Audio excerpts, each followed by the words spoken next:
Ma, ano? Saan ka na naman pupunta? Magpunta ako sa birthday ng lola ni Annalyn. Lola ni Annalyn? Di ba namatay na yon? Putar-putar jari. Nabuhay daw ulit. Guys, tuturuan ko kayo kung paano magkaroon ng ganitong burger. Woo! Una, maghugas ka ng kamay. Tapos mag-order ka.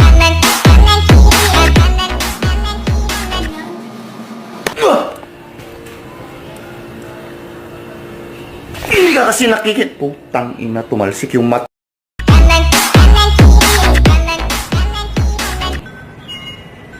Hello? Next time, tingnan mo yung dinadaanan mo, ah. Pasensya na hindi kita napansin. Porket maliit ako, sapakin ko yung ilong mo, eh. Sige nga. Ilan ang score mo? May mali ako? 99? Number 2? Tama ako sa number 2. Mabuti ka pa. Sana all matalino.